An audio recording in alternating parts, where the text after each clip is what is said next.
Gente, vamos iniciar então aqui hoje com esse convidado super especial, Guilherme, o Gui, né, mais conhecido como Gui, que eu tive o prazer de conhecer.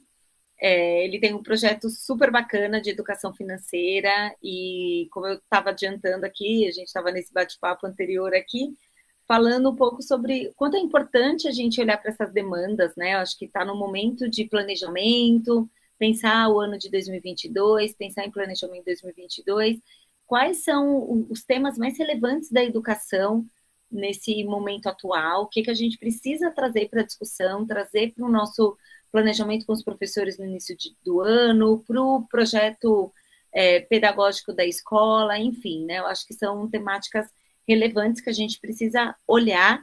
A Fátima está aqui, bem-vinda, Fá, também. A Fátima veio, trouxe um tema, um bate-papo incrível aqui sobre socioemocional. Quem perdeu está no nosso YouTube, está lá no nosso canal do YouTube, então não deixem de assistir, porque foi incrível. Ainda está recebendo feedback até hoje, né, Fá? Ainda, você é sempre maravilhosa, trazendo convidados aí de peso. Não poderia deixar de assistir o Guilherme, que eu também o conheci no evento aqui no Rio. E vamos lá, a educação se renovando. Que bacana. Exatamente. Obrigado pela presença, Fátima. Imagina. Boa noite, Muita Cris. gente boa, muita gente nova pensando em educação, né? Boa noite, Cris. Boa Tudo bem? noite, tudo jóia, Deixa eu tudo dar um oi bem, pro Cris? Guilherme aí, que esse eu conheço que é velho de guerra. Ah, Cris, tudo bem? Quanto tempo? Pois é, Gui. Nossa, eu falei com a Mayara ontem. Quanto É. tempo? Nossa, quando eu vi que era você. Assim, Cris, já sei isso um pouquinho, porque assim, o Guilherme é assim, é nosso parceiro, vou falar, sei lá, 10 anos, Guilherme. Sei lá. Desde 2012, na Poti. E assim, 2012. ele ajudou muito a gente em inovar várias coisas aqui na escola, né? Nem Legal. conhecia a Cris, nem o Viva, a gente já conhecia o Guilherme. Quando eu vi hoje que era você, eu falei, gente, eu não acredito que eu vou ver o Guilherme, né? Já quebrou vários galhos pra gente, ele é o cara, viu? É nota 10. Que legal, Cris. E agora que está no remoto, né, a gente começou a fazer um trabalho de novo com a Poti, só que não tivemos Isso. oportunidade de visitar a escola, né? A relação ficou um pouco distante Ah, agora no online, né? Poxa, que isso, legal que você está mas por aqui hoje. Que bacana. então, quando eu vi que era você, eu falei, deixa eu dar um oi aí, Cris, porque a gente tem uma relação muito boa e o Guilherme foi assim muito, muito bom aqui na escola. Ele inovou várias coisas, nada a ver diretamente com a parte pedagógica, mas também, né? E ele sempre trouxe Legal. tudo que ele elaborava. Acho que a primeira escola que ele pensava assim, eu vou lá na Poti. Não é verdade, Guilherme? Com certeza. Ai, Inclusive, muito legal. até um relato aqui, são as duas crises, né?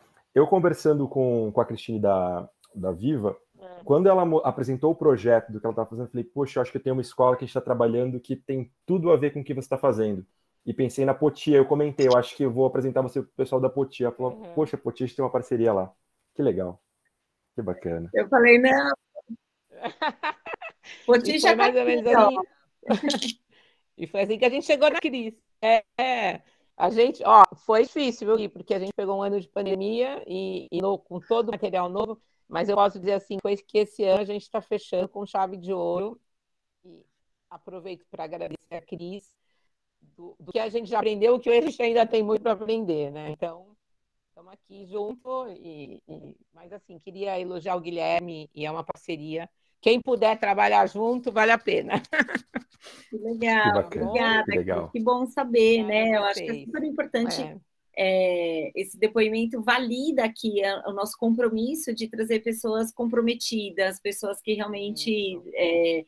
vale a pena a gente ter por perto. A gente carregar aqui do lado, sempre ouvir, acho que sempre traz uma palavra positiva, um insight que vai fazer a diferença na construção dessa nova escola, né? No repensar dessa escola. Então, acho que só valida o quanto a gente também se Porque preocupa em trazer gente de peso, gente que exatamente. vale a pena. Se tem uma coisa para falar em inovação, a gente pode pôr o nome do Guilherme aí. Que, além de ser uma pessoa extremamente. Ó, a gente só fala, hein, Guilherme? porque assim, eu fiquei muito feliz quando eu vi que era você. Porque ele, além de tudo, ele é muito inteligente. Para você acompanhar o raciocínio dele, ó, você tem que, ó. Tem que ser acelerado, Então, né? e ele falava, não, mas tem que ser, porque tem que ser assim, porque vai que vai dar certo e tal. E isso, para o Viva, tudo a ver, né? E no Que Legal. casamento legal, certo. que bacana. Mas que bom, tô feliz de ver Arrasou você, aí, viu? Gui. Como é Não, importante Prazer te a ver gente também. ter, como é importante a gente ter uma jornada bacana, né? Uma jornada realmente positiva, que deixa boas relações e principalmente o seu nome ligado a coisas positivas, a uma com relação, certeza. né? A uma Que referência. legal. Com certeza. Que bacana, Cris. Prazer em Legal. reencontrá-la por aqui. Logo, logo a gente vai visitar a escola. Prazer. Vamos torcer para dar Vou tudo te certo. esperar aqui, hein, com um cafezinho, viu? Com certeza. Com Vamos certeza. lá, gente. Baita Obrigada, viu? introdução aí do Gui já, né, gente? Então agora é só ouvir muito dele. Vou Vamos deixar lá, ele vamos lá. tocar agora, contar um pouco do seu lugar de fala, né, Gui? Acho que o primeiro bate-papo que a gente teve foi super Sim. bacana. Adorei os dados que você trouxe, acho que faz todo sentido a gente pensar nisso também. E aí, o espaço é seu. Que bacana, Cris. Obrigado. Só vou me apresentar super rapidinho antes de começar a falar de educação financeira. A Cris da Poti já me conhece há algum tempo, né? Eu não venho da área da educação, tá? Eu não sou da área da educação originalmente, né? Até brinco que eu caí um pouquinho de paraquedas nesse ambiente escolar.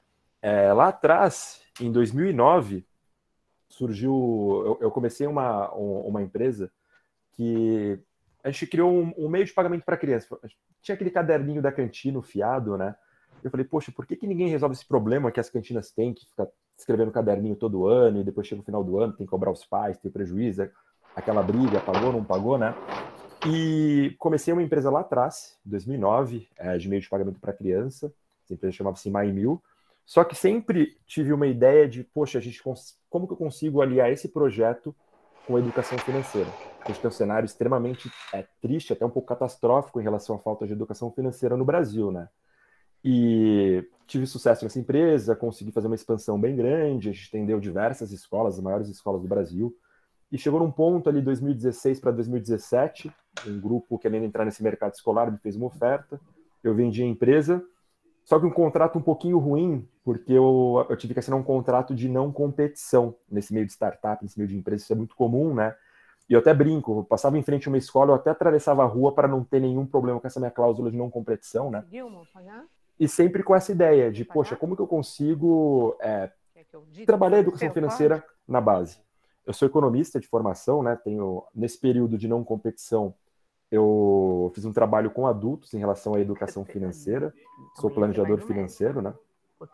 E eu percebi muito fortemente que entre os adultos, num processo de planejamento financeiro pessoal, acontecia, a primeira pergunta que a gente fazia é, poxa, por que você está procurando um planejamento financeiro, um planejador financeiro? Quais são os seus objetivos? Por que você pretende ter essa poupança ou conseguir fazer esse acúmulo de capital, né? Qual que é o intuito disso? Qual que é o propósito? E, para nossa surpresa, né, muitas vezes, ou em quase todas as vezes, as pessoas não tinham a menor ideia do porquê. Ah, porque eu preciso guardar dinheiro, porque eu tenho dívida, mas eu não sei muito bem qual que é o intuito disso tudo, né? E a gente percebia que às vezes acontecia num processo de planejamento financeiro da pessoa atingir ou não atingir esse objetivo específico, né? E acontecia muitas vezes ficar frustrado. Poxa, atingi, fiquei frustrado porque não era o que eu esperava. Eu sempre estou colocando a minha felicidade ali na frente, quando eu conseguir atingir tal patrimônio, quando eu conseguir comprar tal determinado bem, quando eu conseguir realizar determinada viagem, mas assim, algo muito vago, né? E sempre com essa formiguinha, desde a época da MyMill lá atrás, né, do meio de pagamento para crianças, de como a gente consegue trabalhar isso para melhorar a qualidade de vida, né, das pessoas, na realidade. Então, esse meu contrato de não competição, terminando ali 2019 para 2020, conheci o Bruno Rentz, que é um psicólogo, fera em relação a metodologias ativas, em educação financeira. Ele tinha um trabalho muito bacana para a recolocação profissional de moradores de rua, com a Prefeitura de São Paulo, junto com o Fernando, que atualmente é meu sócio na Money, né? E eles me mostraram uma ideia muito legal, que era algo que eu não conhecia particularmente, que era, poxa, como que a gente consegue trabalhar a educação financeira não somente por um olhar técnico, Porque trabalhando dentro do mercado financeiro, com profissionais super gabaritados em relação a finanças, a investimentos, a gente percebeu que muitas vezes as pessoas tinham conhecimento técnico. Pô, eu sei de frente para trás uma fórmula de juros simples, uma fórmula de juros compostos, o que é uma medida de mensuração a risco, né? Porém, muitas vezes, na hora de aplicar aquilo para a própria vida, não tinham tanto sucesso. Então, sabiam muito da teoria, porém, na prática, na hora de aplicar aquilo para a própria vida, isso não fazia muito sentido. Eu sempre me perguntando, pô, por que isso acontece? E aí que veio esse estalo, com esse contato que tive com o Bruno e com o Fernando, que era o embrião do que hoje é a Money, né? E o Bruno fez uma pesquisa muito grande lá atrás em relação a competências socioemocionais, aliado à educação financeira. Porque pensando particularmente num aluno, numa criança, num adolescente, né? Quando a gente fala de educação financeira para criança, são muito imediatistas, né? Então, formulamos uma metodologia que chamamos de alfabetização financeira, para já quebrar esse estigma que a educação financeira se limita à matemática financeira, né? A matemática financeira é uma partezinha pequena disso, porém, a educação financeira efetiva é aquela que a pessoa consegue colocar em prática, que faz sentido para a sua própria vida, porque a gente fala um pouquinho de metodologia ativa que tem tudo a ver com isso, né? E, poxa, se eu não sei muito claro qual que é o meu objetivo, qual que é o meu sonho, qual que é o meu projeto de vida, ou se eu não tenho uma percepção, por exemplo, de autoconhecimento, autocontrole, empatia, não faz nenhum sentido para eu trabalhar com educação financeira aplicando isso para a minha vida. É uma coisa muito distante, né? Você falar para um jovem, para uma criança de 8, 10 anos de idade, olha, quando você começar a trabalhar, junte X% da sua renda, porque daqui a 50 anos você vai se aposentar e isso vai fazer muito sentido para você, né? Acabou, não faz nenhum sentido. É um esforço muito... Primeiro que essa criança nem gera renda ainda, né? E é um esforço muito grande no curto prazo para ela obter um benefício no longuíssimo prazo. Poxa, eu tenho 10 anos de idade, daqui a 50. São 5 vezes o período que eu já vivi na minha vida, né? Então, a gente percebeu que esses programas, que quando a gente fez uma pesquisa muito grande com escolas em relação à educação financeira, né? Que esses programas muito conteudistas, eles eram um pouco efetivos. Porque eles, na verdade, preparavam e preparam o jovem para uma prova, né? Olha, a fórmula de juros é essa, uma medida estatística é aquela, mas e a educação financeira efetiva? Onde fica, né? Então, a partir daí, nós desenvolvemos essa metodologia que ela é baseada em competências socioemocionais, autocontrole, autoconhecimento, empatia, tem um pilar muito legal da educação financeira que é a doação, né? Então a empatia faz muito sentido para isso. E 100% baseado em metodologias ativas. Por quê? Quando a gente começou a perguntar sobre educação financeira, fazer essa investigação dentro de escolas, a primeira coisa que vem na cabeça do aluno é a matemática. E já tem aquele primeiro choque de distanciamento, né? Poxa, mas é algo tão complexo que não faz nenhum sentido para a minha vida. Eu entender uma fórmula de juros compostos que tem uma medida exponencial, que eu estou aprendendo isso agora, está muito distante, né? Porém, quando a gente traz isso para vivências, experiências e o contexto desse jovem, isso começa a fazer muito mais sentido. Como, por exemplo, vamos trabalhar uma aula de educação financeira com ensino fundamental 2, baseando nos objetivos de cada aluno, ou baseando numa dinâmica, num jogo. Então, primeira coisa que pensamos, vamos tirar completamente o material físico, para não ter aquela obrigação de eu preciso seguir um livro, eu preciso ter aquele conteúdo, o professor vai ler junto com a turma. Juros simples, conceitualmente, é isso, isso, isso. Juros compostos. Então, quebramos isso, primeira coisa. Educação financeira tem que ser algo divertido, tem que ser algo fácil, leve, tem que ser algo humano. Quando a gente fala sobre dinheiro, a gente está falando de uma relação social, uma relação de troca, uma relação humana, né? Então, vamos trazer isso para o contexto desse jovem. Transformar isso em algo extremamente leve e divertido. Como? Pensando em vivências e experiências. E aí eu acho que a Cris tem até muito mais propriedade, acho, não tenho certeza, para falar sobre isso do que eu, né? Que são as metodologias ativas. Poxa, vamos trazer um problema para esses jovens, para esses alunos em sala de aula. Por exemplo, a gente tem uma aula aqui na Muni para ensino fundamental 2, onde a gente traz uma situação, um problema. Renata é uma jovem, como você, então a gente está trazendo isso para o contexto, para a vivência e para a experiência desse jovem, e ela acabou de ser aprovada num vestibular. Porém, aí tem um ponto, em outra cidade. Então a Renata precisa começar, e isso é um storytelling, né? A Renata precisa administrar as contas da sua nova vida, numa república, ou alugando um apartamento, ou dividindo despesas, ou morando com algum parente, agora ela tem que administrar o dinheiro. Então, a partir disso, nós criamos um jogo proprietário, nessa aula específica, com o storytelling, com essa história da Renata, onde os jovens são reunidos em grupos e o professor realmente ele com um papel de mediador, ele é o moderador dessa discussão, que ele vai trazendo as situações através de jogos de cartas, dinâmicas e interações. Por exemplo, surgiu um problema, o celular da Renata caiu no chão, quebrou a tela. Isso acontece, imagino que com todos os alunos, ou quase todos os alunos. Vamos discutir essa situação. O celular cai no chão todos os dias, ou ele tem uma data certa para cair no chão, para quebrar? E a partir dessas discussões, desses jogos, dessas dinâmicas, a gente vai chegando ao conhecimento. Poxa, então é uma despesa extraordinária, porque o celular não tem data, não tem dia, foi um acidente, enfim. Vamos pegar aqui um outro exemplo, o aluguel. Vem todos os meses, tem dia certo, é uma cobrança periódica, e a partir dessas perguntas, dessas provocações, a gente vai chegando ao conhecimento. Um ponto muito legal que a gente percebeu, principalmente agora na pandemia com as aulas online, e eu imagino que todas as escolas passaram por isso, né, foi o baixíssimo engajamento na sala de aula. Então, o professor falando sozinho, fazendo perguntas e não tem uma devolutiva, não sabe se o aluno está presente ou não está presente, né? E um ponto muito legal, quando a gente percebeu, poxa, será que não faz, é o modelo que está errado, é o engajamento, é o aluno que não está muito afim, o online não funciona para a escola? Ficou essa dúvida, né?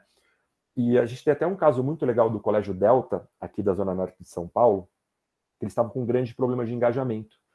E quando a gente traz metodologias ativas, mesmo numa aula online, aconteceu que turmas que ali eles tinham 40%, 50% de presença numa aula de matemática, por exemplo, que era o momento que eles trabalhavam educação financeira, quando trabalhávamos uma aula de educação financeira com metodologias ativas, a gente tinha presença de 95%, 100%, alunos com câmeras abertas participando, porque justamente o professor conseguiu atrair a atenção para o tema. Então, a nossa ideia aqui com a educação financeira não é despejar conteúdo para o aluno ter que decorar alguma coisa e fazer uma prova no final de um período. É justamente entregar algo que ele enxergue que faz sentido para a sua vida e, a partir de então, ele consiga ou ele desperte a curiosidade para conhecer mais sobre esse assunto. Que ele vai procurar fontes alternativas, enfim, uma série de fatores. Cris, eu posso compartilhar minha tela só para mostrar a jornada do conhecimento, como que funciona? Pode sim. E sabe uma coisa que eu gostei muito quando você me apresentou? Foram aqueles dados, né? Então, com quanto tempo... Porque eu acho que isso traz a relevância de se falar em educação financeira na escola, claro, né? O jovem, com quanto tempo ele começa a se endividar, quando ele começa a ter nome sujo, por exemplo, e tudo mais. Eu acho que isso mostra assim, o quanto é urgente a gente falar de educação financeira para os adolescentes. E até uma pergunta, com que idade é indicado introduzir educação financeira na escola? O que você enxerga? Perfeito. Existe até uma pesquisa da Unicef com a Universidade de Cambridge, que eles falam sobre criação de hábitos financeiros saudáveis, que é o que a gente trabalha. A partir dos 8 anos de idade, as crianças, aproximadamente 8 anos de idade, as crianças já estão formando seus hábitos financeiros saudáveis. Tá? Então, é possível até mesmo antes dessa idade começar a introdução da educação financeira. Como que eu falo sobre dinheiro com meu filho? Dou mesada ou não dou mesada? Dou semanada? Como que a gente trata essa relação? E até um ponto, uma reflexão que o Bruno sempre traz, que é muito interessante, o Bruno, nosso líder pedagógico, né, quem desenvolveu a nossa metodologia, ele fala, poxa, para refletir quando foi a primeira vez na sua vida que você conseguiu entender que o dinheiro existia. E normalmente, via de regra, as pessoas pensam em algum problema. Poxa, quando meu pai perdeu o emprego, quando minha mãe falou, temos um problema, temos que cortar o curso extracurricular, ou temos que cortar alguma compra no mercado, a gente vai reduzir o consumo de carne. E aí o que acontece? Isso, e até saiu uma notícia, vou trazer os dados já, tá, Cris? Até saiu uma notícia super recentemente no Valor Econômico que mostra que cerca de 90% dos brasileiros, eles têm algum sentimento negativo quando pensam nas suas finanças. Então as pessoas preferem não pensar nas finanças. E aqui eu vou ilustrar com um exemplo que eu acho que quase todos já passaram, né? Gastei muito no cartão de crédito, não quero nem olhar minha fatura. Quando chegar, eu resolvo esse problema. Não quero nem ver minha conta, não Não gosto de quero nem ficar ver. acompanhando, porque isso me deixa triste. Nossa, eu não vou olhar meu extrato esse mês porque eu acho que eu gastei demais. E quando a gente evita essa dor imediata, a gente fala, poxa, eu não vou olhar para isso agora, a gente vai postergando e a gente não trata o problema que ele tem que ser tratado. E o que isso causa?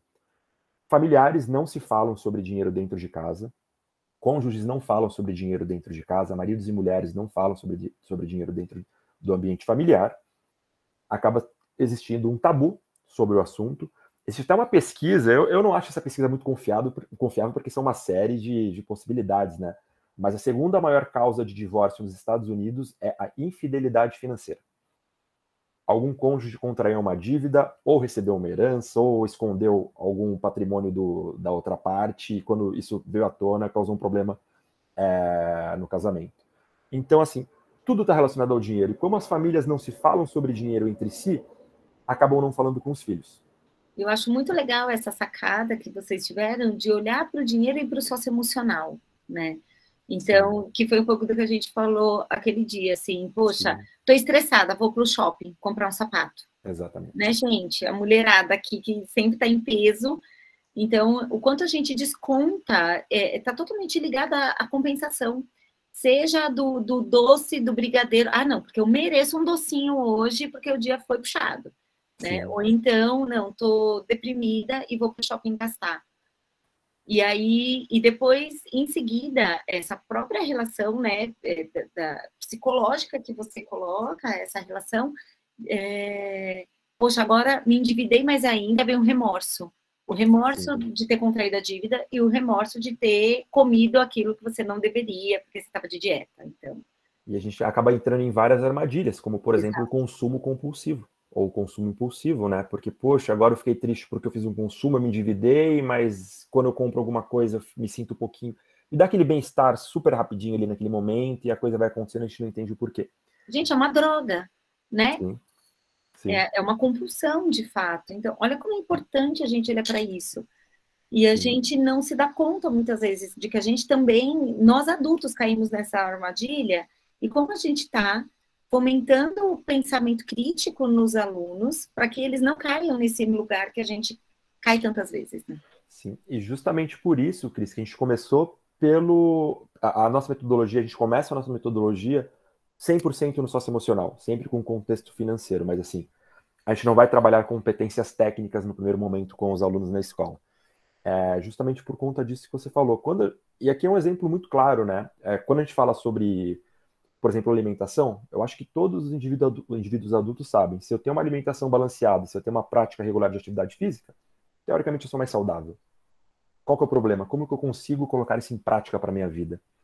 E aqui a gente está falando sobre hábitos, né? A construção de hábitos. Então, a gente trabalha inicialmente ali nos anos iniciais e anos finais, ensino fundamental, o que a gente chama de criação de hábitos financeiros saudáveis. A partir do momento que eu tenho consciência, que eu tenho autoconhecimento, que eu tenho noção dos meus objetivos, do meu projeto de vida, eu consigo tomar escolhas mais assertivas. Como, por exemplo, todo jovem, eu acho que quase todos os adolescentes, num contexto de uma escola particular, como a gente está falando aqui hoje, eles querem ter, por exemplo, o smartphone do ano. E quando eu quero ter o smartphone do ano, eu estou olhando para essa escolha. E eu só estou olhando para isso, então eu quero muito ter isso. A partir do momento que eu tenho autoconhecimento, que eu tenho noção que, por exemplo, poxa, mas eu queria fazer um curso de inglês no final do ano, ou um intercâmbio depois da escola, ou uma aula de música, ou eu conheço as possibilidades ou o que me faz bem realmente, eu consigo ter um olhar para todas essas outras coisas. Poxa, mas se eu comprar esse smartphone, ou se eu ganhar esse smartphone, talvez minha família tenha condição de me dar esse smartphone por conta da minha condição socioeconômica. Mas e todas essas outras opções que eu estou deixando de fazer? E a gente não vai dizer para o jovem se é certo ou se é errado. Essa escolha é certa, essa escolha é errada. Mas ele vai ter aquele momento de reflexão, de entender. Eu acho que talvez um smartphone que não seja esse o mais caro do mercado, para esse momento eu consigo estudar, fazer minha aula online, conversar no WhatsApp, usar o TikTok, os jogos que eu gosto, me atende, e também consigo privilegiar alguns desses outros objetivos, como, por exemplo, um curso, uma viagem, um intercâmbio, enfim, aí cada indivíduo tem o seu próprio objetivo ali. Então, quando a gente atrela isso à competência socioemocional, a gente está falando sobre, basicamente, autoconhecimento e autocontrole, tá?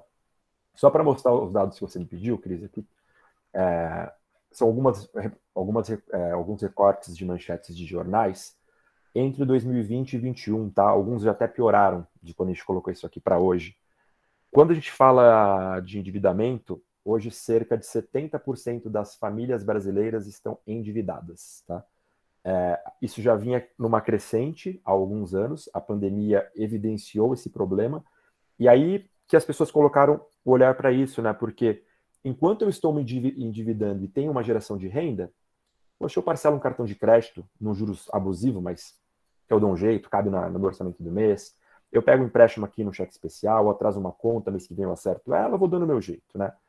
O problema veio um contexto inesperado com uma pandemia, muitas famílias perderam a renda, e esse tira daqui, coloca ali, ele não se sustenta mais em pé. E aí o problema fica evidente, né? Então, hoje, cerca de 70% das famílias brasileiras estão endividadas, e esse número cresce, tá? Quando a gente traz isso para o ambiente escolar, né, para os jovens, 40% dos jovens em primeiro emprego, aqui a gente está falando entre 18 e 24 anos, tá? Já estão ou já estiveram com seu CPF negativado em algum órgão de proteção ao crédito, o famoso nome sujo, né? Então, a gente está dizendo aqui que 40% dos jovens no Brasil hoje estão com o nome sujo, tá? São dados, assim, muito catastrófico, né? Muito catastrófico, porque é um número muito grande, quer dizer, quase metade dos jovens que acabaram de sair da escola. Eu acho que a gente tem que chamar atenção, né? Ele acabou de sair da escola e ele olha esse descontrole, essa falta. E esse aluno, ele teve matemática na escola a vida toda, né? Perfeito. Então, ele sabe fazer conta. E foi a matéria que ele mais teve durante sua jornada, sua vida escolar, né? Que ele mais teve. Agora, é quando a gente fala da disciplina desconectada da realidade. Desconectada da preparação para a vida. Aí a gente coloca lá, né? Eu sou uma escola que preparo para a vida e tudo mais. Mas isso é vida. Isso é a vida após escola, né? E será que a gente está olhando para isso? Eu vou trazer até um número, eu acho que é mais grave do que esse, tá, Cris? Dos 40% em primeiro emprego, que isso é super recente, essa notícia, esse estudo saiu há cerca de 2 ou 3 meses, tá? 25% dos jovens que ainda não acessaram o mercado de trabalho, que ainda não geram renda, 1/4 dos jovens, já estão com nome sujo. Então aqui a gente está falando especificamente de 18 anos que ainda não começou a trabalhar. Por quê?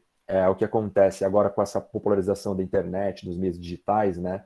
As ferramentas são muito acessíveis. Qualquer jovem hoje pega um aplicativo, baixa um banco digital, tira foto do seu RG, do seu CPF, consegue uma conta no banco, consegue um crédito e tem um cartão de crédito. E é uma ferramenta muito boa. O cartão de crédito não é uma ferramenta ruim.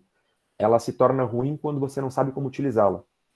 E esse jovem que não foi preparado, que não sabe como utilizar um cartão de crédito ou um cheque especial num banco, ou um limite numa conta, né? Ele acaba se endividando porque ele tem aquela impressão, poxa, isso aqui é meu dinheiro. Uma coisa que tem acontecido agora nas gerações que estão vindo com dinheiro cada vez mais digital, na economia a gente chama de restrição orçamentária, né? As mães diziam, você acha que o dinheiro dá em árvore, né? Que é exatamente isso. Quando eu tenho uma nota de R$50, por exemplo, e eu faço um consumo, eu entrego R$50, eu fiz um consumo de 30, eu tenho R$20 de troco. Eu consegui identificar ali, através da representação monetária do dinheiro, o valor da minha compra. Poxa, empobreci, ou isso me custou R$30, eu tenho R$20, eu estou R$30 menos rico ou mais pobre. Valeu a pena esse consumo, não valeu? Enfim, aí é a interpretação de cada um. A partir do momento que esse consumo se torna digital, onde eu tenho um aplicativo no celular que eu dou um clique, eu peço um restaurante, eu dou outro clique, eu compro um jogo, eu dou mais um clique, eu peço um carro, eu estou perdendo essa noção de restrição orçamentária ou do valor do dinheiro, que é o que tem acontecido muito com esses jovens. Então, o que acontece? O jovem completa 18 anos de idade, ele tem acesso a crédito e a ferramentas disponíveis no mercado, ele não aprendeu como utilizar essas ferramentas na escola e nem entre a família, como a gente falou, existe um tabu para se falar sobre dinheiro, e aí acaba que a gente tem esse cenário, que é um endividamento extremamente precoce e um problema muito grande, né? Possivelmente, ou talvez, esse problema de endividamento aqui ele demore décadas para ser resolvido. Exato. E talvez não se resolva. Né? É porque é intangível, quando você fala, ele entra aqui, aí ele entra, pede uma comida no iFood, ele entra, aí ele vai pedir um Uber, ele vai fazendo, e ele não tem uma provisão do quanto que está dando aquilo, né? Fica muito solto. E eu tenho um cartão de. Eu não tenho renda, mas eu tenho um cartão de crédito, né? Acontece, acho que quem trabalha com ensino fundamental, anos iniciais, Fundamental 1, percebe muito, eu já ouvi vários relatos desses, né? Das crianças querendo comprar o cartão de crédito dos responsáveis, né? Do pai ou da mãe, porque, poxa, eu ganhei aqui R$ 20, me vende seu cartão de crédito. Por quê? O cartão de crédito não precisa pagar. Ah, vamos ali no caixa eletrônico, por quê? Não, é o caixa eletrônico que tem dinheiro ilimitado. Então, essas crianças não têm essa percepção do custo do dinheiro, né? Então, exatamente aí que está o ponto da importância de trabalhar conceitos. Primeiro, autoconhecimento, autocontrole, habilidades, competências socioemocionais. E conforme esse jovem vai avançando na sua maturidade, ele no seu entendimento escolar, a gente consegue, de forma muito sutil, introduzir ferramentas práticas do dia a dia. Como, por exemplo, como que funciona um financiamento ou um empréstimo? Poxa, eu completei 18, 20, 21 anos, ou talvez eu queira contrair um financiamento estudantil.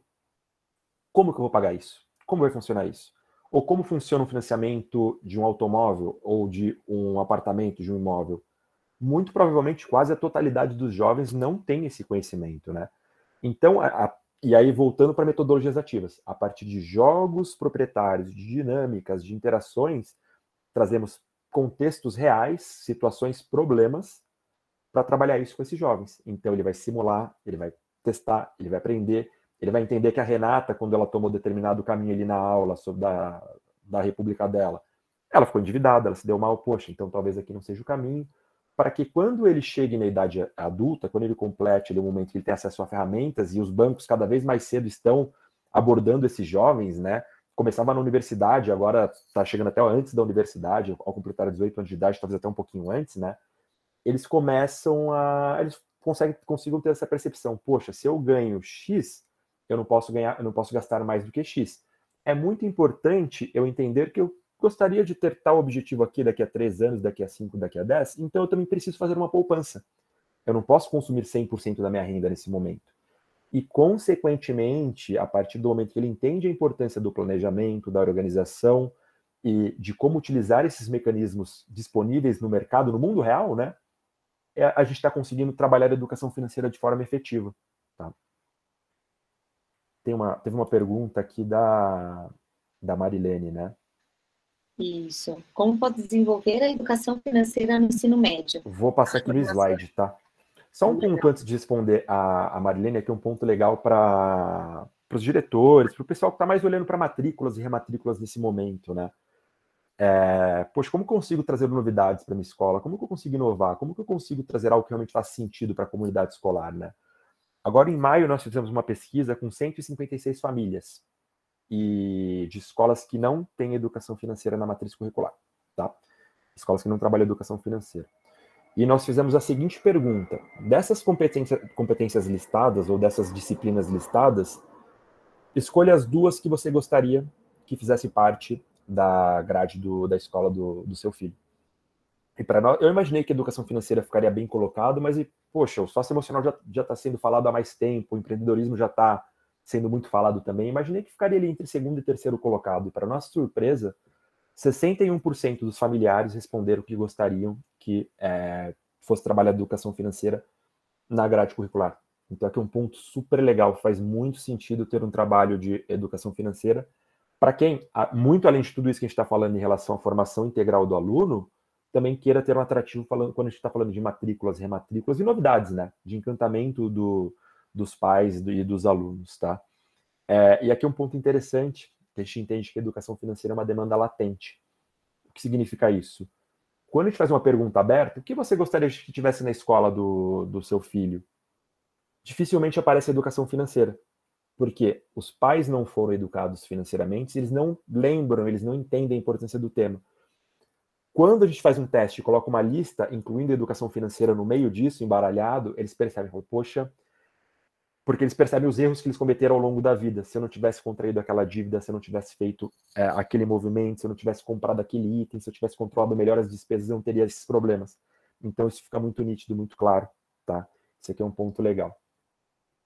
Falando especificamente sobre o ensino médio, eu tenho aqui um slide, vou avançando, tá, gente? Depois eu posso disponibilizar essa apresentação para quem tiver interesse. Aqui, Marilene, em relação ao ensino médio. Muita gente nos pediu, falou, poxa, vocês estão tão próximos aí do empreendedorismo, né, trabalhando com educação financeira, por que vocês não criam um itinerário formativo de empreendedorismo completo? E aí você alivia um baita problema que a escola tem agora, que é pensar no novo ensino médio, né? E a gente ficou bastante tentado a criar realmente um itinerário completo em relação ao empreendedorismo, mas só que a gente pensou, poxa, a gente tem uma missão muito clara aqui na Mooney, que é melhorar a qualidade de vida das famílias através ou a partir da educação financeira. Se a gente se limita a um itinerário específico, e os alunos que não optarem por esse itinerário, e os alunos que estiverem dentro de um ciclo de outros itinerários, mais voltados para ciências humanas, biológicas, ou talvez exatas, como que ficam, né? Então, qual que é o nosso entendimento aqui, Marilene? Independente de itinerário formativo ou de profissão, todos os indivíduos já lidam ou terão que lidar com decisões financeiras. Dinheiro, consumo, poupança, investimento, sonhos, objetivos, né? Então, a gente trouxe uma proposta de educação financeira um pouquinho diferente. A gente atrelou isso ao projeto de vida, tá? Nós criamos um laboratório super alinhado com a BNCC, que nós chamamos de Mooney Lab, que é o projeto de vida pela perspectiva financeira. Então, é um laboratório com 30 horas aulas, né? O professor pode explorar um pouquinho mais isso, mas a gente faz uma sugestão de 30 horas aulas. Ele é multisseriado, ou seja, alunos de primeira, segunda e terceira série do ensino médio podem cursar na mesma turma. Caso a escola queira separar, a escola pode, mas a gente faz uma sugestão para ser multisseriado. E aqui a gente trabalha muito fortemente o conceito aprender a aprender e aprender a fazer. Então, trazemos problemas para os alunos solucionarem. Olha, e sempre pensando em contextos. Como que funciona a remuneração, como que funciona a profissão, como que funciona determinado conceito econômico na prática. E não é isso por si só. Por exemplo, quando a gente vai fazer uma aula sobre investimentos, a gente não vai somente falar, olha, a renda fixa é isso e a renda variável aquilo, lendo um livro-texto ou lendo uma cartilha específica. A gente vai realmente trazer situações, problemas para serem exploradas. Determinado profissional tem um perfil assim, assim, assim, ele tem uma renda que parte dela é fixa, parte dela é variável, ele é um profissional autônomo, enfim, e a partir desses dados, dessas informações, ele tem um objetivo para daqui a 5 anos. Qual seria o produto mais específico ou mais adequado para ele? E eu já começo a exercitar. Vamos entrar num site de uma corretora de valores e simular um investimento. Vamos simular aqui a contração de um empréstimo para a compra de um imóvel. Então, a gente vai trazendo problemas, situações reais para esse jovem explorar. Tá? Aqui um ponto muito legal. No ambiente de aprendizagem, na sala de aula, 100% do trabalho é através de dinâmicas, interações, jogos proprietários, brincadeiras, dependendo da faixa etária, tá? Para trazer o engajamento. Para o jovem falar, poxa, que legal que é essa aula, não vejo a hora de ter a próxima aula de educação financeira. Despertamos a atenção desse jovem. De forma complementar, nós desenvolvemos um aplicativo para smartphone, Android e iOS, e uma plataforma web, onde o jovem também tem acesso a conteúdo complementar. Por quê? Isso não é obrigatório, tá? Mas, poxa, se aquele assunto da sala de aula me chamou a atenção, eu quero conhecer um pouquinho mais. Então, eu tenho aqui uma fonte confiável. Dentro do aplicativo, eu tenho uma jornada do conhecimento. Deixa eu só migrar minha tela aqui, consigo até mostrar para vocês um pouquinho da jornada. Aqui eu tenho uma jornada do conhecimento. Aqui estou aberto na versão web, tá? Mas pode ser web ou mobile, que é o aplicativo, né? Onde eu tenho diversos planetinhas aqui. E cada planeta representa uma série. Então, os alunos têm a sua turma específica, 6º ano, 8º, 9º ano, ensino médio, né? Aqui respondendo a pergunta, como a gente vai trabalhar isso no ensino médio? Então, aqui eu tenho um mundo das finanças para ser explorado no ensino médio. Lembrando, em sala de aula, através de uma metodologia ativa, PBLs, enfim, uma série de outras metodologias que utilizamos na Mooney. Fizemos uma dinâmica trazendo um problema real para o jovem resolver, em grupo, individualmente, e como complemento ele tem a jornada do conhecimento. Então aqui ele tem acesso, tanto através do aplicativo quanto através da plataforma web, a alguns conceitos mais técnicos, mas de forma muito leve, diferente de um livro didático, tá? Então aqui, por exemplo, ele tem as etapas que ele vai avançando. Aqui eu estou bloqueado, bem gamificado, uma trilha gamificada, tá? O professor, na primeira dinâmica, através do nosso plano de aula no ensino médio, no Mooney Lab, ele trabalhou o conceito de preços, inflação, tá? E aqui o jovem, ele vai ter alguns conteúdos bem básicos sobre inflação. que a intenção é realmente despertar o interesse. Com vídeos curtinhos, de 1 a 3 minutos, falando sobre inflação e os efeitos da inflação para a vida dele, para o contexto dele, para o lanche escolar dele, para o que ele está vivenciando, para a experiência prática dele, tá? Concluindo aqui a jornada com os vídeos, com as trilhas específicas e tal, ele tem aqui um quiz. Então ele vai respondendo perguntas e respostas, ele vai avançando aqui nessa lógica gamificada, conforme ele vai conseguindo mais estrelas, ele ganha mais pontos, e ele vai chegando aqui em baús, onde ele vai ganhando Mooners, que são pets virtuais colecionáveis. E esses Mooners também numa lógica de educação financeira, que alguns valem mais, outros valem menos, alguns são os mais raros, outros menos raros. Ele pode evoluir e trocar com os amigos. Então a gente traz uma lógica gamificada para dentro desse contexto do que é trabalho em sala de aula. O que é muito legal aqui. Quando a gente trabalha com livro didático, a gente percebe que o professor está na primeira aula, provavelmente o aluno está na primeira aula. Aqui, o processo engaja tanto que acontece com muita frequência do professor estar na segunda ou na terceira aula, o aluno já está na quarta, na quinta, na sexta, e trazendo recursos e insumos muito legais e muito interessantes para as discussões que acontecem em sala de aula. Porque ele engajou, porque prendeu atenção, porque faz sentido para a vida dele, e ele quer conhecer mais, né? Então aqui a gente está trazendo o aluno para perto, não está afastando o aluno através do conhecimento, sabe? Isso é muito legal. E só vou mostrar aqui também para vocês daqui a pouquinho a plataforma do professor, porque a gente pensa, poxa, bacana, legal, mas qual que será o meu professor que vai ser habilitado para trabalhar com metodologia ativa, competência socioemocional, educação financeira, conceitos técnicos, né? É um grande desafio para a escola, né? Será que é o professor de matemática, de inglês, de atualidades? Então, nós desenvolvemos também uma plataforma para o professor, que a nossa ideia aqui é que qualquer professor, independente da sua área de formação, ele consiga ministrar uma aula de educação financeira através dessas competências socioemocionais, tá? Então, aqui o professor vai encontrar uma área com as informações iniciais. Eu entrei aqui no ensino médio com aquela aula de inflação, né? Aqui ele tem uma trilha também de acordo com as suas turmas. Eu tenho quais são os objetivos dessa aula, logo na capa desse material digital. Então, aqui o objetivo é entender o que é inflação, quais são as competências da BNCC que são trazidas para essa aula, conhecimento, repertório cultural, responsabilidade e cidadania.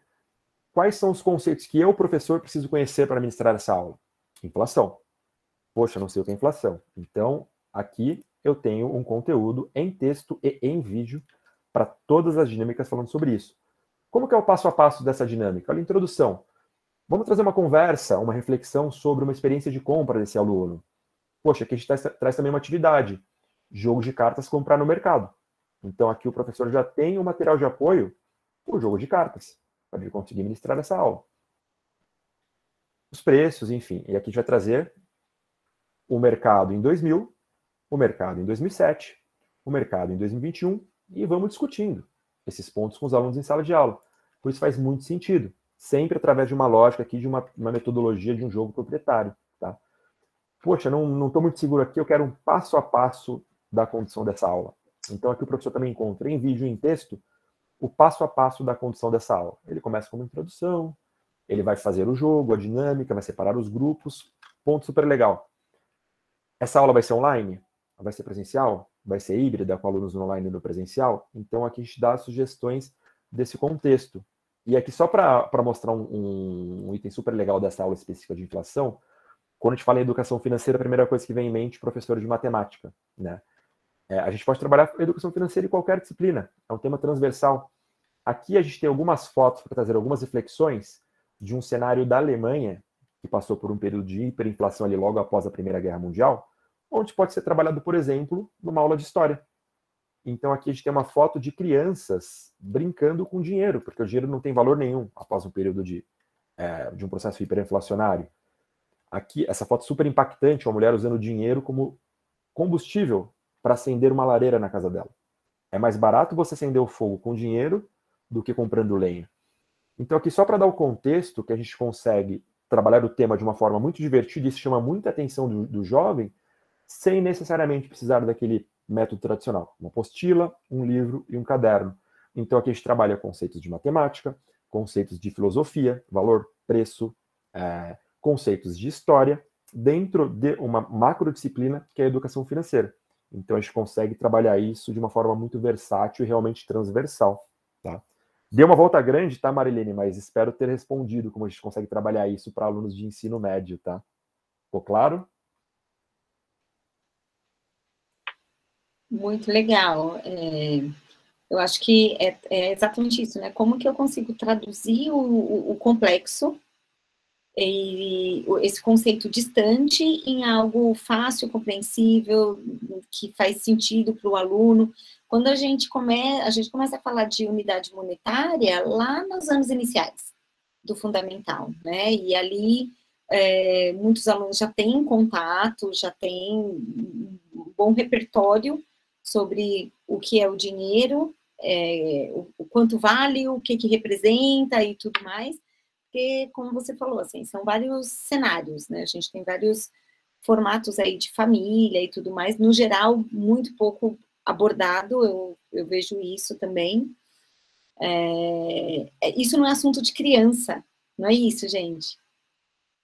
Esse tema não é para criança, né? O que a gente ouve mais é, tem que economizar, o banho está muito demorado, né? Então, a criança fica no limbo, essa informação ela fica muito à margem, e aí você dá margem à imaginação, a criança imagina o que ela quiser, porque ela não tem resposta, né? Então, acho que desde das séries iniciais, eu acho que é super relevante a gente já trazer essa temática para a sala de aula. Com certeza, Cris.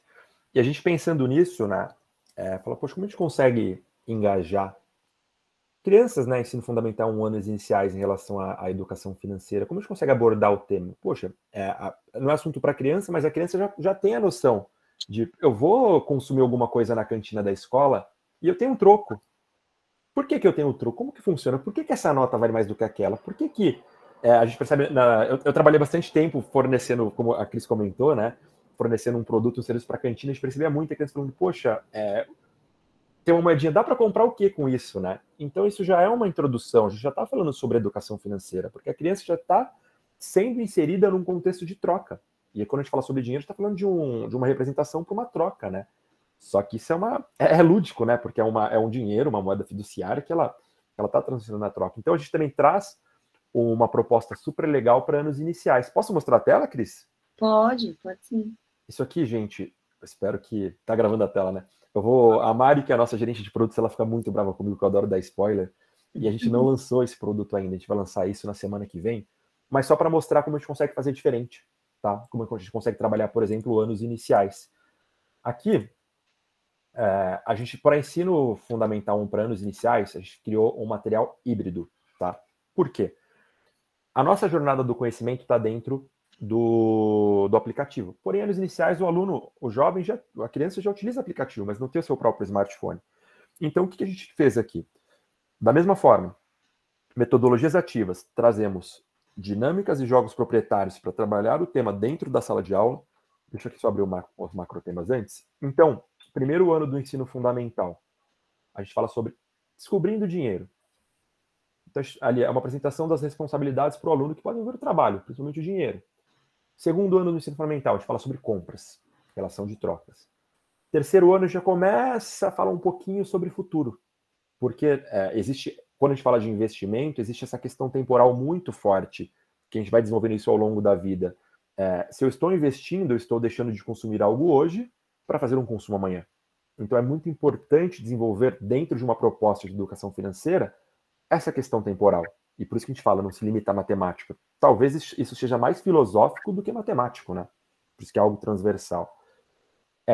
O quarto ano, qual que é o meu papel na sociedade? Então, isso também fala sobre... a gente falou ali um pouquinho da empatia. Doação. Poxa, se hoje eu tenho uma condição, se eu estou numa escola particular, ou se eu tenho um acesso que outras pessoas não têm, como que eu consigo ajudar meu país, minha sociedade ou a minha casa? A gente traz uma proposta dentro do aplicativo da Money, que é disponível para familiares, ele é gratuito para qualquer pessoa que queira baixar, sendo de escola parceira ou não, onde existem arranjos familiares. Olha, filho, sua obrigação, a sua contribuição com a sociedade, que hoje é a nossa casa, é arrumar a cama todos os dias, é tirar o prato na hora do jantar. Tá? Então a gente começa a trazer esse papel da cidadania dentro de um contexto de educação financeira. E ali no quinto ano a gente começa a falar um pouquinho de cultivo de dinheiro. Mas como a gente traz isso para chamar a atenção desse jovem? Então, nós desenvolvemos aqui um processo muito legal que é um híbrido entre aplicativo, tecnologia, para utilizar ele junto com os pais, e o material físico, até para ter um incentivo à leitura. Aqui, a Manu, tá? Ela desenvolveu o avatar dela, então nós temos uma história, novamente, o livro não é para ser trabalhado em sala de aula, metodologia ativa, interação, um problema, uma resolução, uma brincadeira, uma atividade desenvolvida pelo professor, mediador e o aluno como protagonista, e em sala de aula, para trazer o assunto para a família, temos um desafio, temos uma história. O Munner da Manu ali do aplicativo dela, que é o bichinho virtual dela, ele teve um problema em relação ao consumo. E a Manu, dentro da história, ela está ajudando esse Munner a resolver esse problema. E qual que é o ponto legal?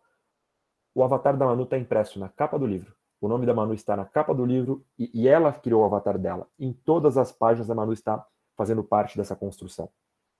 Ela está ajudando o Munner dela a resolver um problema em relação à educação financeira, em relação ao consumo, a relação à dívida, a relação a alguma doação. Tá? Então, eu falei um pouquinho do ensino médio anteriormente, então, para anos iniciais, a gente traz essa coisa muito lúdica, com o livro. Então, aqui, a gente traz uma plataforma online gamificada para os pais trabalharem a evolução, para ligar Munners e tal. O livro sincroniza com o aplicativo, ele tem QR Code nas páginas, então ele vai fazer esse link entre o físico e o digital, que a gente está começando a ser inserida nos meios digitais, né? E uma coisa que é super legal, que é o livro personalizado, que um livro de capa dura. Imagina que você tenha 20 alunos em uma turma ou 15 alunos numa turma de ensino fundamental 1, serão 15 livros diferentes. A história e o desafio é o mesmo, porém cada aluno tem seu livro, com seu nome, com seu avatar, em todas as páginas, fazendo parte disso e ajudando o seu Munner a resolver um problema que ele tem. Então a gente vai engajando a criança a partir daí. E na hora que ela olha um livro e fala, papai, mamãe, eu tô aqui no livro, eu tô fazendo parte disso, isso chama muita atenção, desperta muito interesse dessas crianças, né? Então a gente consegue fazer um trabalho super legal de preparação ali nos anos iniciais, para quando o aluno chega nos anos finais, a partir do 6º ano, a gente trabalha fortemente competências socioemocionais, e quando ele vai para o ensino médio, é o que ele vai encontrar na vida dali para frente, na vida no mundo real, né? Relação ao dinheiro, investimentos, dívidas e escolhas, né? Que é um ponto super legal. Por exemplo, a gente esteve em Salvador no evento há algumas semanas e surgiu um relato super legal de um diretor de escola que ele fala, poxa, tudo bem, as pessoas serão inseridas no modelo de mercado de trabalho e a vida ela não é linear, existem momentos financeiramente que estamos bem, outros momentos de crise e as coisas vão acontecendo ao longo da vida, porém eu como indivíduo adulto, como um pai de família, como um responsável familiar, ou com uma mãe responsável pela família, como que eu vou lidar com as minhas frustrações ou com os meus sentimentos nesses momentos de euforia ou nos momentos de crise? Isso é educação financeira também. Não é só eu saber que eu tenho que poupar 20% da minha renda ou X% do meu patrimônio tem que ser alocado em produto Y ou produto X. Como que eu vou passar, como que eu vou conversar com a minha família? Como que eu vou conversar com o meu cônjuge? Como que eu vou conversar com os meus filhos? Como que eu vou levar isso de uma maneira para a família realmente, numa estrutura familiar, conseguir passar por esse momento difícil conjuntamente, né? Isso é educação financeira também. E aí, novamente, voltamos para as competências socioemocionais. Então, a gente sempre fala, nossa principal, quando a gente pergunta para muitas escolas, nossa primeira pergunta, né? Você já trabalha com educação financeira? Quase todas falam, sim, trabalhamos. O quê? Quando a gente vai olhar para a matriz curricular, juros simples, juros compostos, mensuração ao risco, que é o que está contido da BNCC, que na verdade é matemática financeira. E como isso me ajuda a colocar isso em prática para a minha vida? Então, eu acho que tem tudo a ver aqui a discussão hoje, Cris, por conta da metodologia ativa. A partir disso, a gente consegue mostrar para esse jovem, para essa criança, chamar a atenção dela e falar, olha, aqui tem um cenário que se você caminhar por esse caminho, os resultados possíveis são esses, e por esses são esses, e a escolha é sua. A gente está entregando autonomia para o jovem, que também faz parte da educação financeira, que está falando sobre independência, né? Perfeito, o protagonismo, né? A gente olhando aí para metodologias ativas, quais são as premissas básicas. Sim. Então, a gente está falando de protagonismo, de autonomia, de trabalhar com foco no aluno, centrado na necessidade do aluno, esse aluno atuante, né? Entendendo que ele não vai só consumir conteúdo, como uma escola focada em conteúdo, focada em matéria atrás, né? Então, é uma matéria que ela sai do conteúdo, ela sai do papel e ela entra dentro de casa. E aí é muito bacana, porque eu vejo que é uma temática que o aluno ele já consegue utilizar na família. Ele pode ainda não ter a disponibilidade, por exemplo, de ter uma conta, né? Muitos alunos ainda não vão ter essa possibilidade, mas ele consegue contribuir com essa discussão em casa, né? De trazer, pai, você sabia que se você fizer assim, pode resultar em tal coisa, né? Então, a gente vê muito quando nós fazemos algumas intervenções no colégio, onde os alunos têm essa possibilidade. Então, eles têm um valor, por exemplo, na festa junina. Então, eles fazem lá algumas barracas na festa junina. Super legal. Brincadeiras onde eles vão juntar, eles vão vender alguma coisa para formatura, para viagem de formatura, enfim. E como eles podem aplicar esse dinheiro, né? Não guardar debaixo do colchão, e como eles poderiam aplicar para utilizar lá no final do ano com outro, fazer o dinheiro trabalhar a favor deles, né? Eu tenho certeza absoluta que esses alunos que passam por essa experiência de um projeto como, olha, vamos fazer a barraquinha da festa junina, a gente vai ter uma construção de riqueza aqui, ou enfim, de alguma forma a gente vai gerar alguma coisa e produzir dinheiro. Essa aula ela faz muito mais sentido, ela ensina muito mais e ela marca muito mais o aluno, e talvez ele lembre disso para a vida inteira, do que aquela aula onde ele vai sentar numa sala com o professor escrevendo num quadro, com conteúdo técnico sendo despejado em cima do aluno, né? Então, realmente é algo extraordinário esse tipo de projeto. Tem alguns projetos super legais que as escolas fazem no final do ciclo do projeto de educação financeira. Poxa, vamos montar a fabriquinha de chocolate, vamos fazer o mercadinho, a festa, enfim, isso é super legal, porque realmente isso marca o jovem e é o aprendizado, ele vai lembrar disso por anos, talvez para a vida inteira. Teve até um caso super interessante, foi triste, mas foi interessante, né? Que uma escola, todos os alunos do primeiro, segundo, terceiro ano e quarto ano do ensino fundamental, eles eram clientes, e no quinto ano, eles eram donos do mercado. E acontecia todos os anos, os alunos já esperavam para chegar no quinto ano, eles seriam o dono do mercadinho. E com a pandemia, no ano passado, não teve um mercadinho. Então a escola teve que... os alunos, quando chegaram no sexto, agora, que não voltando presencial aos poucos, falaram, poxa, na nossa vez de ter o mercadinho não tinha, a gente quer o mercadinho. Então a escola expandiu o projeto para o Ensino Fundamental 2 também, para que esses alunos de 2020 e 2021, que estariam no quinto ano, pudessem também ser os donos do mercadinho. Por quê? Eles já estão atentos, né? Poxa, eu quero ter essa aula, eu quero participar desse projeto, eu quero aprender dessa forma, né? Isso faz muito sentido, isso é muito legal, assim.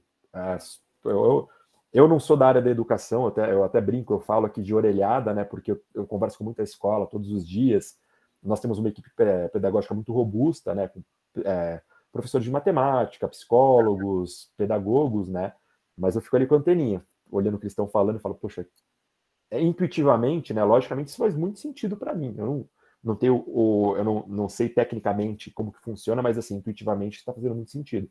Eu acho que é o caminho, na minha percepção, olhando de fora, né? De fora e dentro, porque a educação, ela se constrói nas relações, ela se constrói, então quando a gente pensa na comunidade escolar, né, quando a gente fala que todo mundo educa, do porteiro ao servente, quer dizer, todo mundo dentro da escola educa, assim como todo mundo que está pensando em educação está educando também. Eu acho que foi uma baita aula aqui para a gente também, né, gente? Vamos olhar a fatura do cartão de crédito e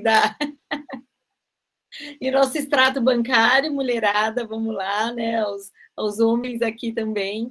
Mas eu acho que fica isso, né? A importância da gente se movimentar para repensar as nossas práticas e, mais do que isso, pensar em como a gente mobiliza esse pensamento, a gente já prevê esse tipo de olhar e essas percepções que precisam ser despertadas no aluno, no estudante, o mais cedo possível, né? Então, e trazer essas reflexões também para a família, eu sempre penso muito no ecossistema escolar, então, da família, do professor, dos alunos também, como que a gente mobiliza todo mundo para que realmente faça sentido ir para a escola, né? Hoje mesmo a gente estava falando um pouco sobre isso, sobre o papel da escola. E eu acho que falar de educação financeira é falar sobre o papel da escola na educação do século XXI.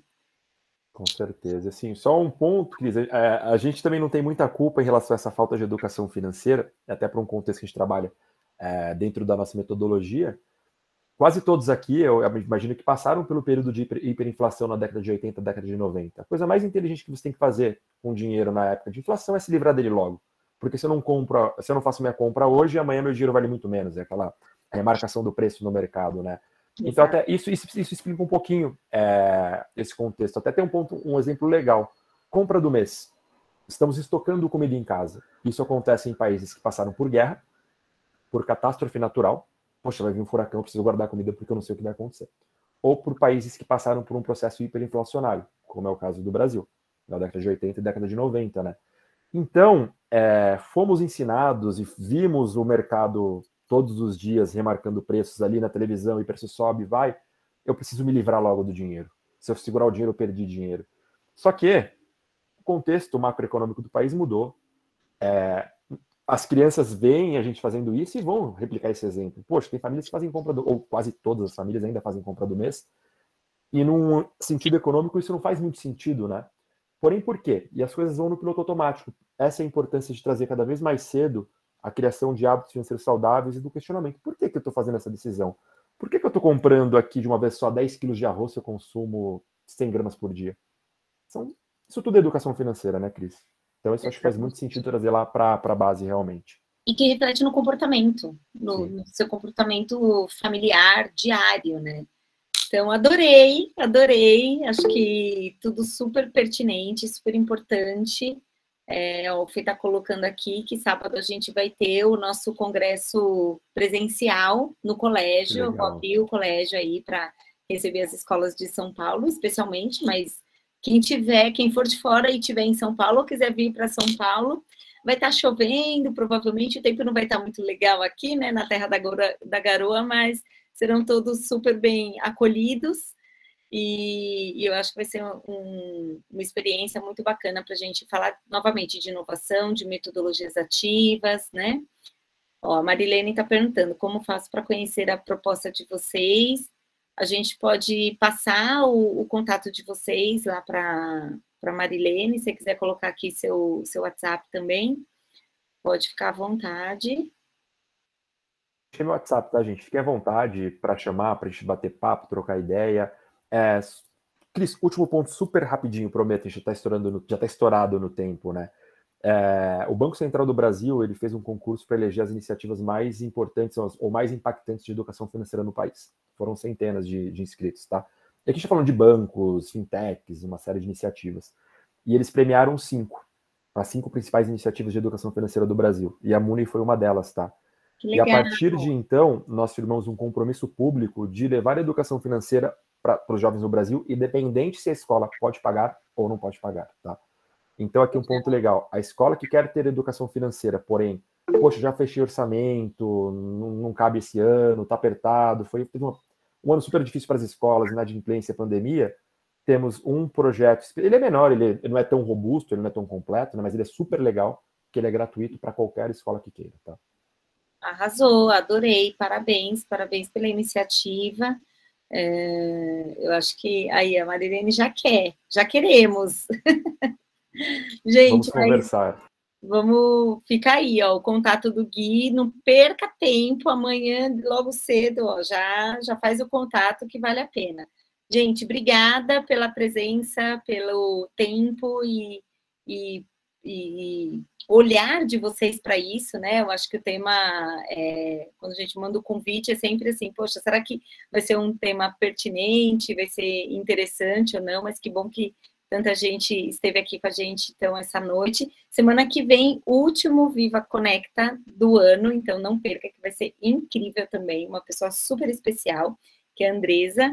Gui, obrigada pela troca, obrigada por tanto conhecimento, por colocar a gente para pensar sobre isso, um tema tão importante, e pode ter certeza que eu acho que você mobilizou muita gente aqui, e acho que o objetivo da noite foi cumprido com sucesso. Poxa, que legal, Cris. Muito obrigado pelo convite, obrigado a todos por estar aqui nesse horário, né? O pessoal está cansado, uma rotina puxada da escola, e sábado eu estarei por aí. Então a gente fala um pouquinho mais no sábado. Combinado, gente, muito obrigado. Obrigada, boa noite, gente.